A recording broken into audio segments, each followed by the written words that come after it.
بالکل یہی سوال تھا۔ ٹھیک ہے، تو یہاں سے معاملہ بہت دلچسپ ہو جاتا ہے۔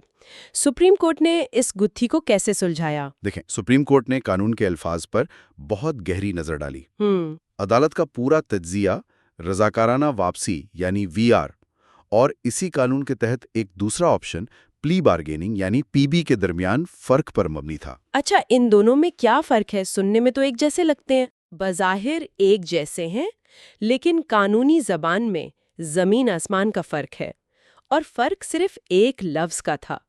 قانون کہتا ہے کہ وی آر کے لیے شخص کو رقم جمع یعنی ڈپازٹ کروانی ہوگی، جبکہ پلی بارگین کے لیے شخص رقم واپس کرنے پر راضی ہونا یعنی اگریز ٹو ریٹرن ہوتا ہے۔ ایک منٹ، جمع کروانا اور واپس کرنے پر راضی ہونا، مجھے یہ بات تھوڑی عجیب لگ رہی ہے۔ عملی طور پر ان میں کیا فرق ہے؟ کیا واقعی اتنے چھوٹے سے فرق پر پورا کیس گھوم گیا؟ جی، اور یہ قانون کی خوبصورتی بھی ہے اور اس کی پیچیدگی بھی۔ سپریم کورٹ نے وضاحت کی کہ یہ صرف الفاظ کا ہیر پھیر نہیں ہے۔ جمع کروانا ایک شرط ہے، ایک پری کنڈیشن۔ وی آر ایک یک طرفہ رضاکارانہ واپسی کی سہولت ہے۔ یہ کوئی دو طرفہ معاہدہ نہیں ہے جس پر گفت و شنید ہو سکے۔ اچھا، یہ ایک پیشکش ہے، اگر تم یہ پوری رقم جمع کروا دو تو ہم کارروائی روک دیں گے۔ جب تک پوری رقم جمع نہیں ہوتی، معاہدہ مکمل ہی نہیں ہوتا، جزوی ادائیگی سے شرط پوری نہیں ہوتی۔ اچھا، تو یہ ایک طرح سے یوں سمجھیں کہ کیش آن ڈیلیوری جیسا معاملہ ہے۔ جب تک پورے پیسے نہیں ملتے، سودا پکا نہیں ہوتا۔ بالکل صحیح مثال دی آپ نے۔ اس کے برعکس پلی بارگین ایک باقاعدہ معاہدہ ہے، ایک سودا ہے۔ ملزم جرم کا اعتراف کرتا ہے اور مستقبل میں رقم واپس کرنے پر راضی ہوتا ہے۔ اس رضامندی سے ایک قانونی ذمہ داری یا قرض پیدا ہوتا ہے۔ صحیح۔ اگر وہ بعد میں ڈیفالٹ کرتا ہے تو حکومت اس قرض کو سیکشن 33E کے تحت وصول کر سکتی ہے، کیونکہ معاہدہ تو ہو چکا تھا۔ یہ تو بہت بڑی وضاحت ہے۔ تو ان انسپیکٹروں کے کیس میں چونکہ انہوں نے وی آر کا انتخاب کیا تھا، ان کا معاہدہ کبھی مکمل ہوا ہی نہیں کیونکہ انہوں نے پوری رقم جمع نہیں کروائی۔ بالکل، سپریم کورٹ نے کہا کہ پوری رقم ادا کرنے میں ان کی ناکامی نے پورے وی آر تصفیے کو کالعدم کر دیا، یعنی وشیٹڈ، مطلب معاہدہ شروع سے ہی ختم ہو گیا۔ لہٰذا نیب کو پورا حق تھا کہ وہ وی آر کو منسوخ کرے اور اپنی تحقیقات اور کارروائی وہیں سے دوبارہ شروع کرے جہاں سے رکی تھی۔ اور چونکہ کوئی مکمل معاہدہ تھا ہی نہیں، تو کوئی واجب الادا رقم بھی نہیں تھی جسے سیکشن 33E کے تحت وصول کیا جاتا۔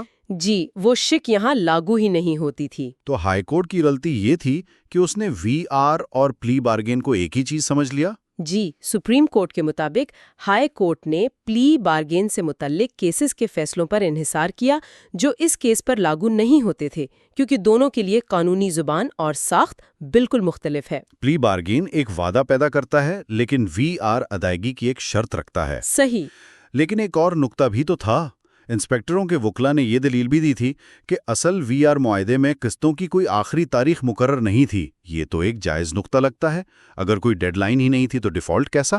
انہوں نے یہ دلیل استعمال کی تھی لیکن سپریم کورٹ نے اسے مسترد کر دیا۔ عدالت نے کہا کہ وقت کی حد نہ ہونے کا مطلب یہ نہیں کہ معاہدہ غیر معینہ مدت تک جاری رہ سکتا ہے۔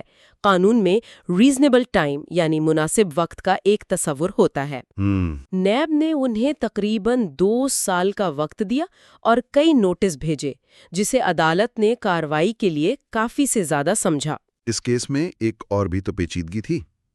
ایک انسپیکٹر شبیر احمد ملک کو کسی دوسرے کیس میں بری کر دیا گیا تھا۔ اس کا کیا معاملہ تھا؟ جی، یہ ایک اور اہم قانونی نقطہ تھا۔ شبیر احمد ملک کے خلاف اسی طرح کے الزامات پر صوبائی اینٹی کرپشن عدالت میں بھی ایک متوازی کیس چل رہا تھا جس میں انہیں بری کر دیا گیا تھا۔ اس سے دوہرے خطرے یعنی ڈبل جیپرڈی کا سوال اٹھتا ہے۔ یعنی ایک ہی جرم کے لیے کسی شخص پر 2 بار مقدمہ نہیں چلایا جا سکتا؟ بالکل، یہ ایک بنیادی قانونی اصول ہے۔ ان کے وکیل نے یہ دلیل دی کہ چونکہ انہیں ایک عدالت نے بری کر دیا ہے تو نیب کا اسی معاملے پر دوبارہ ریفرنس چلانا غیر قانونی ہے۔ اور یہ اصول بہت اہم ہے کسی بھی شخص کو بار بار کی قانونی کارروائی سے بچانے کے لیے۔ لیکن اس کا فیصلہ کرنا احتساب عدالت کا کام ہے۔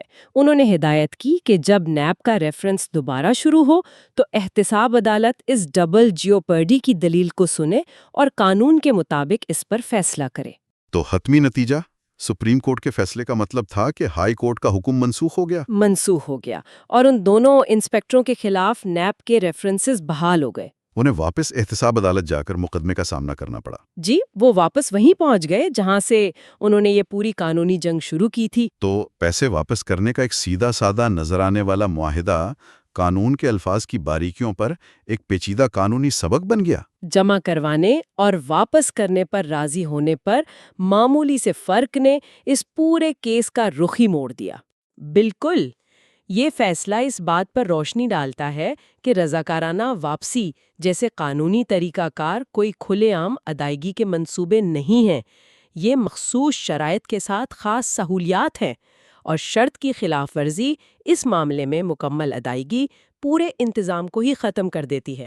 یہ فیصلہ تو وی آر کے کام کرنے کا طریقہ واضح کرتا ہے، لیکن یہ ہمارے لیے ایک وسیع تر سوال چھوڑ جاتا ہے۔ جی، اور وہ سوال یہ ہے کہ جب ایک ایسا نظام بنایا جاتا ہے جو افراد کو مقدمے کی طوالت اور ممکنہ سزا سے بچنے کے لیے ناجائز کمائی واپس کرنے کی اجازت دیتا ہے، تو یہ نظام احتساب کے بنیادی اصولوں اور سرکاری پیسہ واپس لانے کے عملی مقصد کے درمیان توازن کیسے قائم کرتا ہے؟